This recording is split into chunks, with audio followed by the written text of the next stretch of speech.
Hello guys! Isang mapagpalang umaga pong muli sa bawat isa sa atin. Naririto na naman ako para mag-share sa inyo ng aming ulam for today's. Ngayon guys, tayo po ay magluluto ng gatang isda. Ito po yung ating mga ingredients. Ito po yung ating bangus. Meron po tayong bulaklak ng kalabasa, sitaw, kamatis, sibuyas, bawang at siling green. Meron din po tayong gata at gagamit din po tayo ng iba't ibang pampalasa. So guys, stay tuned po para sa ating pagluluto. Meanwhile, So ayan guys, magsimula na tayo. Bali, nalagyan ko na siya ng mantika at pinapainit na natin.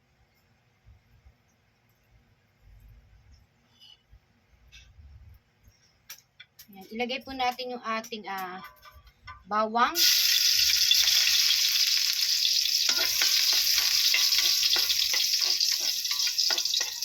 Ang ating sibuyas.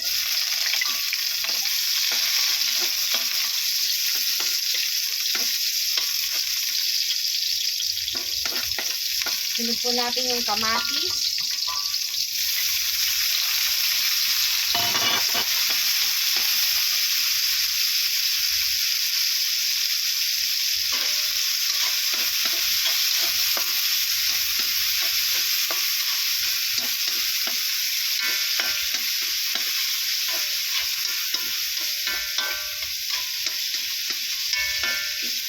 And then, ilagay natin yung ating sitaw. Gisa po muna natin yung ating sitaw.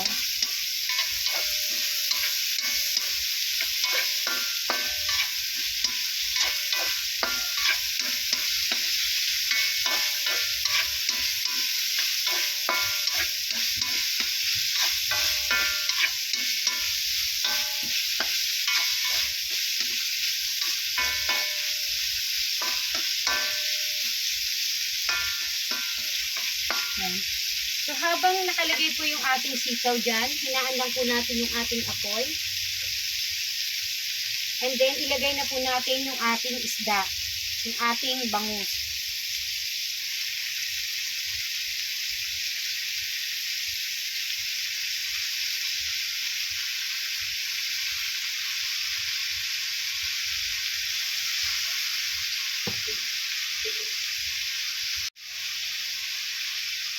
At ilagay na rin po natin yung ating gata.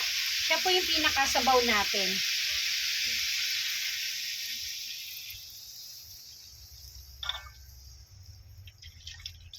Yan.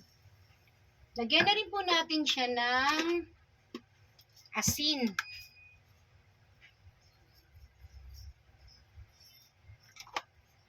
At ng paminta po. So, ayan guys, pakukulin lang po natin siya. Hello guys, ayan na naman po. Habang kumukulo siya, ilagay na po natin yung ating siling green. And then, tikman po muna natin.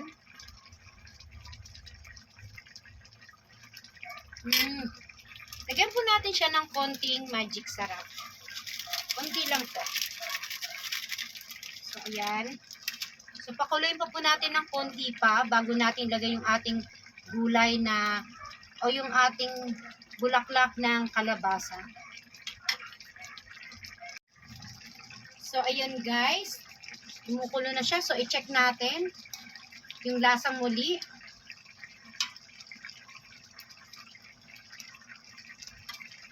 Sarap na po siya. Para po siyang sinigang ang lasa niya na manamis-namis na may gata.